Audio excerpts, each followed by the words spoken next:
अस्सलाम वालेकुम नाजरीन, मेरा नाम अली रज़ा है और आप देख रहे हैं पाकिस्तान टुडे। एक अहम कॉमर्स की दुनिया से खबर आई है कि जनाब बांग्लादेशी हुक्काम से जो है वो पाकिस्तानी सरमायाकारों की वफ्द की जो है वो मुलाकात हुई है और बहुत सारे अहम मामलात के ऊपर जो है वो बातचीत की गई है। उसमें सबसे अहम मामला ये है कि ना सिर्फ ये कि किस तरह तिजारत को दोनों ममालिक के दरमियान बढ़ाया जाए, बल्कि साथ साथ कुछ फ्री वीज़ा और साथ साथ फ्री ट्रेड एग्रीमेंट के हवाले से जो है वो यकीन दहानियां कराई गई हैं। ये है क्या, इससे क्या फवाइद मिल सकेंगे, दोनों ममालिक एक दूसरे के लिए माशी तौर पर किस तरह बेहतरी लाने के लिए किरदार अदा कर सकेंगे, इन तमाम पहलुओं पर बात करेंगे। इस वक्त senior vice president FPCCI Saqib Fayyaz साहब ने इस वक्त मुझे टेलीफोन लाइन पर ज्वाइन किया है। बहुत शुक्रिया सर। तमाम अहवाल भी जानेंगे किन किन से आपकी बांग्लादेश में मुलाकातें हुई, मगर सबसे पहले ये जानने की कोशिश करेंगे कि ये फ्री वीजा मिलने से और ये फ्री ट्रेड एग्रीमेंट्स के हवाले से थोड़ा सा आगाह कीजिएगा, ये हैं क्या और इससे क्या फर्क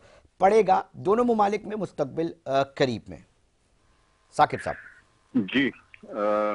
अभी अभी 4-5 दिन के लिए हमारा जो था इंडस्ट्रियलिस्ट और ट्रेडर्स का एक तजारती वक्त जो है वो बांग्लादेश गया। हम लोग को अली उधर से वापस आए हैं।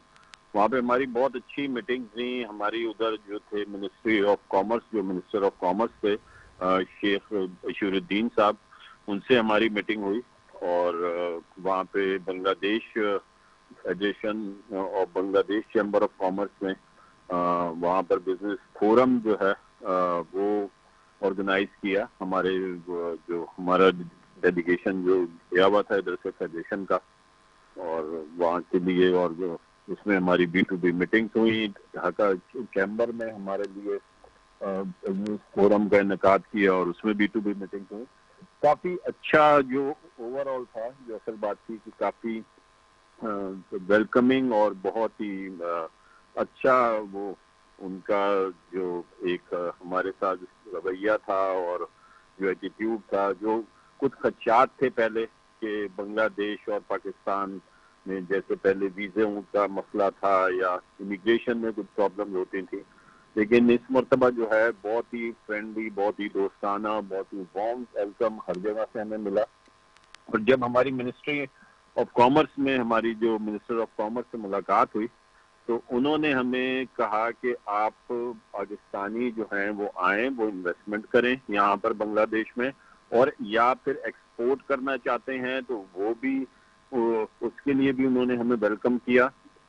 और इसके साथ साथ उन्होंने ये भी कहा कि बांग्लादेश से जो इंडस्ट्रियलिस्ट हैं, जो फिजिबल इंडस्ट्रीज पाकिस्तान में होंगी, तो वो भी जो है वो प्रेफर करेंगे कि बांग्लादेश से भी उधर पाकिस्तान में भी इन्वेस्टमेंट करें। तो उनको हम लोगों ने उस वक्त दावत दी कि पाकिस्तान को एज ए कॉरिडोर के तौर पे आप लोग इस्तेमाल करें to central Asia, Iran, China, और इधर अगर आप लोग अपनी इंडस्ट्रीज इस्टेब्लिश करते हैं तो आप लोगों को पूरा ये गेटवे टू सेंट्रल एशिया होगा और मिडिल ईस्ट के लिए जो है वहाँ पर भी आपकी एक्सपोर्ट होगी। तो उन्होंने इस आइडिया को जो है वो बिल्कुल बहुत ही पॉजिटिव लिया। और एक और बात जो बहुत अच्छी हुई, जो हमारा मुतालबा जी। था कि वीज़े में प्रॉब्लम है, तो उन्होंने उसी वक्त ऐलान किया कि आइंदा पाकिस्तान को जो भी पाकिस्तानी बांग्लादेशी वीजे के लिए अप्लाई करेगा उसको ई वीजा मिलेगा। साकिब साहब, तो मैं एक सवाल ये यकीनी क्या तौर बहुत पे पेशरफ थी। सर, आप जी सरमायाकारों के नुमाइंदा फेडरेशन लेवल के नुमाइंदा लीडर हैं। मैं इसलिए सवाल जानने की कोशिश करूंगा क्योंकि जब आप बांग्लादेश गए होंगे तो यकीनी तौर पे आपने बांग्लादेश को बहुत ही मुख्तलिफ पहलुओं के हवाले से जो है वो देखा होगा। माशी तौर पे वो कौन सी बुनियादी चीज़ें हैं जो आपने बांग्लादेश में देखी, जो आप समझते हैं कि जनाब पाकिस्तान में ये अगर होती चीज़ें तो हम भी बहुत ज़्यादा तरीके से जो मसाइल का सामना हमें यहाँ पे करना पड़ रहा है वो नहीं करते। अपनी आंख से जो चीज़ें आपने देखी, हम चाहेंगे कि हमारे नाजरीन तक वो भी पहुंचाए कि वहां पर ऐसा कौन सी पॉलिसीज, ऐसे कौन से काम को अपनाया गया है कि वहां पर अब जो बेहतरी है माशी तौर पे वो देखी जा रही है।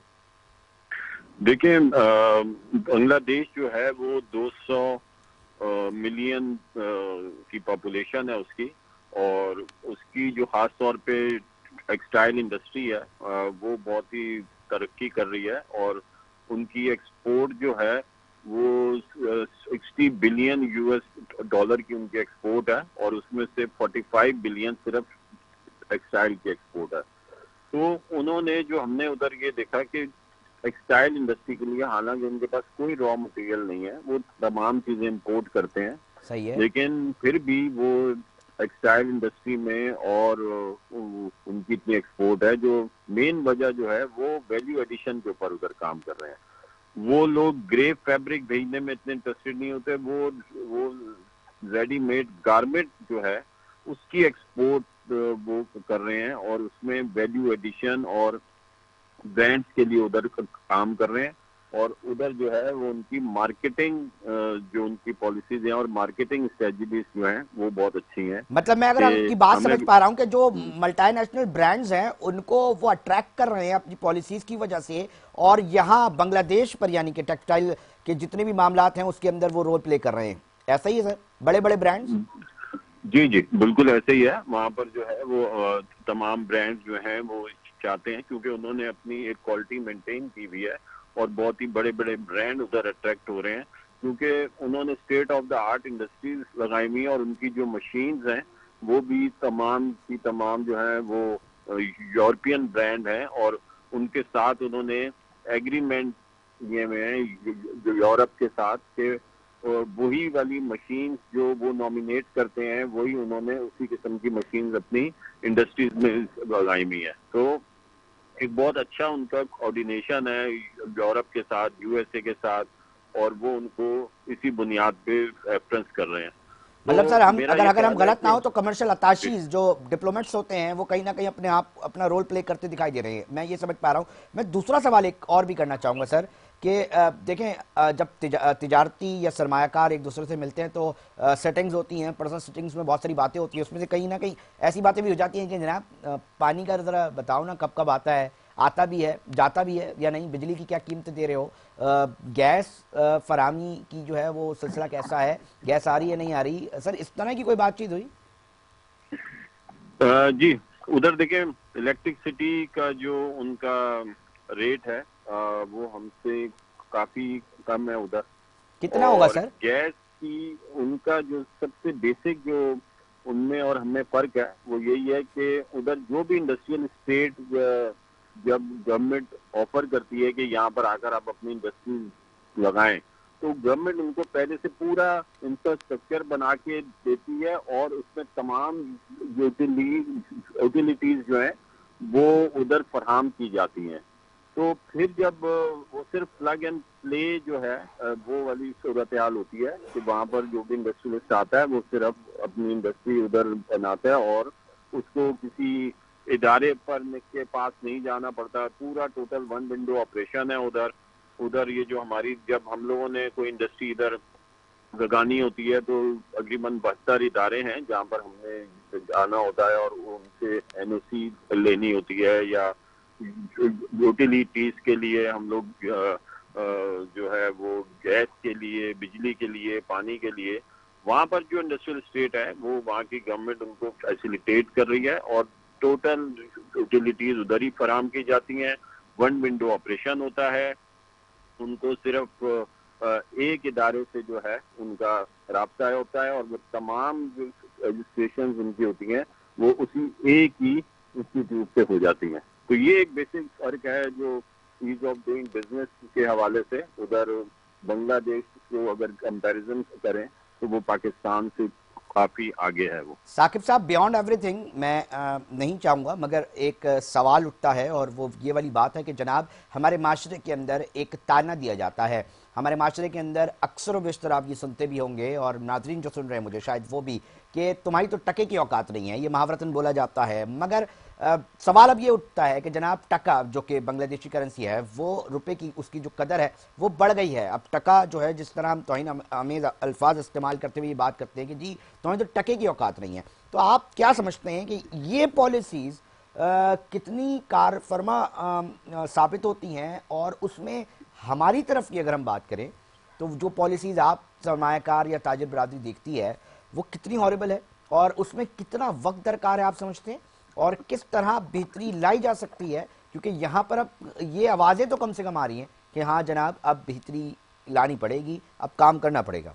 सर देखिए, एक तो मैं आपको बताऊं, जो हम कहते हैं कि जी टके की औकात नहीं है, या वो उनका अब जो है टका वो अगेंस्ट यूएस डॉलर 120 रुपए का है, और हमारा जो है रुपीज वो 280 रुपए का है। तो हम हमसे तो ज्यादा वैल्यू हो गई हाँ, है मैं इसीलिए रुपये बोल रहा हूँ कि टके की। अब कम से कम हमें मावरत, अब माशी सूरत ऐसी संगीन हो गई है कि जी अब हमें माशरती तौर पे जो हम मुहावरे या तंज ताने इस्तेमाल करते हैं उनको भी अब तब्दील करना पड़ेगा सर। जी। वो खैर, ये तो एक वो वाली बात है कि अब वो हमसे, उनकी करेंसी काफी स्ट्रांग है, लेकिन अभी भी मैं समझता हूँ पाकिस्तान के पास बहुत पोटेंशियल है, एग्जैक्टली बांग्लादेश से कई गुना ज्यादा पोटेंशियल है। असल बात है कि हमने उसको इस्तेमाल किस तरह करना है, और हमने ऐसी पॉलिसीज बनानी है। हमारी गवर्नमेंट को चाहिए कि ऐसी पॉलिसीज बनाए, क्योंकि हमारे पास टेक्सटाइल का रॉ मटेरियल मौजूद है, हमारे पास कॉटन मौजूद है। हम लोग जो रॉ मटेरियल जो है कॉटन, उसी को हम लोग कंट्रोल नहीं कर पा रहे। पहले हम लोग 15 मिलियन हमारी बेल्स होती थी, जो 5 मिलियन पर आ गई हैं। तो हमारी टेक्सटाइल इंडस्ट्री को भी अब कॉटन इंपोर्ट करना पड़ रही है, जो हम लोग पाकिस्तान पहले एक्सपोर्ट करता था। तो सर और मैं भी ये कहने पे फिर दूसरी हक बजाने पे हूँ साकिब फयाज साहब कि Pakistan is not a poor country, it's a poorly manage country. अब मैनेज करने की ज़रूरत है। आपको लगता है कि इस वक्त मौजूदा हुकूमत के पास बेहतर मैनेजर्स हैं जो कि माशी तौर पे जो मामला इस वक्त संगीन नौयत इख्तियार कर गए थे, कहा जा रहा था डिफ़ॉल्ट हो गया है, मुल्क होने वाला है, उसको काबू कर पाए हैं और आगे बेहतर कर पाएंगे? देखें, ये तो हमें अप्रिशिएट करना पड़ेगा अपनी एग्जैक्ट गवर्नमेंट को कि काफी जो 2024 की स्टार्टिंग में ऐसे हालात थे कि ये कहा जा रहा था कि पाकिस्तान डिफॉल्ट कर जाएगा, लेकिन फिर जो है उसमें अपनी पॉलिसीज के जरिए, कुछ फैसलों के जरिए, कुछ हमारे इकोनॉमिक इंडिकेटर्स जो है वो 2024 की मिड में ही बेहतर होना शुरू हो गए। आज अल्हम्दुलिल्लाह हमारी जो एक्सपोर्ट है वो 13% तक बढ़ चुकी है। वो इन्फ्लेशन रेट 4.1 पर आ चुका है, इंटरेस्ट रेट 13% है और मजीद कम होने जा रहा है।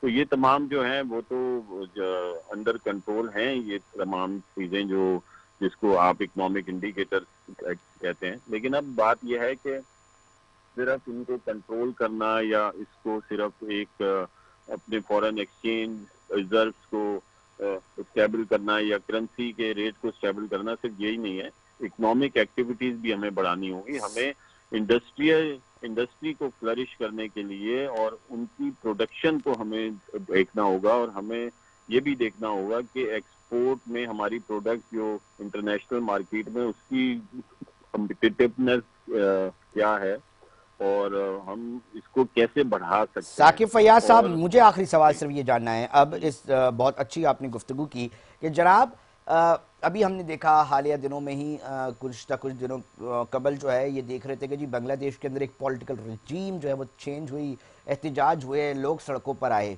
ऐसा क्या हुआ कि उनकी इकॉनमी जो है वो बिल्कुल भी डिस्टर्ब नहीं हुई और चीज़ें जो हैं वो इसी तरह काम करती दिखाई दे रही हैं? वो कौन से बुनियादी कुछ फैक्टर्स अगर आप नोट कर पाए हों और मेरे नाजरीन तक शेयर कर सकें तो प्लीज़ वो भी शेयर करें।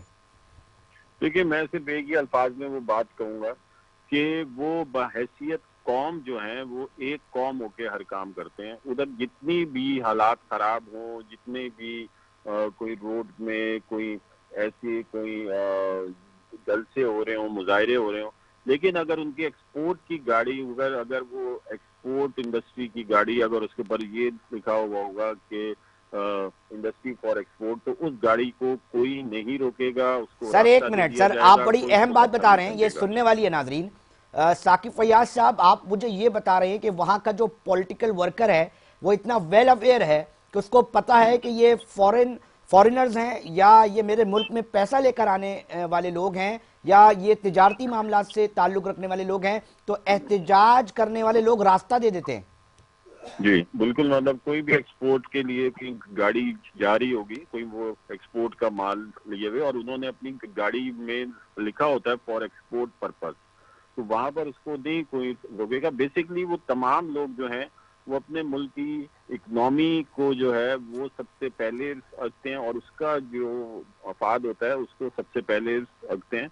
ये नहीं है कि उधर जो हालात ऐसे हुए तो उनकी इकनॉमी पे कोई असर नहीं पड़ा, बिल्कुल असर पड़ा और अभी वो संभल रहे हैं। लेकिन ये है कि वो उन्होंने उधर कोई ऐसी पैनिक सिचुएशन क्रिएट नहीं हुई कि वहां पर कोई उनकी करेंसी का जो एक्सचेंज रेट था वो बढ़ गया या उनका जो है कोई फॉरेन एक्सचेंज का मसला पड़ गया उनको, तो उधर कोई भी साकिब ऐसी फैयाज बात साहब, नहीं विद हुई। ड्यू रिस्पेक्ट, हमारे यहाँ तो बाकायदा मुहिम चल जाती है कि जनाब ऐसे ऐसे इक्तिसादी इदारों के जो ऐसे ऐसे प्रोडक्ट्स हैं वो नहीं इस्तेमाल करें आप। मतलब आपने तो ये चीजें खुद भी देखी हैं बराह रास्त, इससे कितनी खौफनाक नताइज मिलते हैं, थोड़ा सा मुझे ये बताते चलें।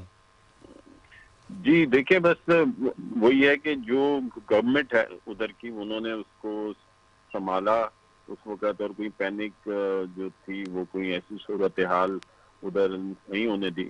लेकिन मैं समझता हूँ कि मैं सिर्फ ये नहीं अगर मैं कंपेयर करूँ तो हमारी गवर्नमेंट की भी जो कारकर्दगी है अभी उन्होंने भी काफी उसको कंट्रोल कर लिया।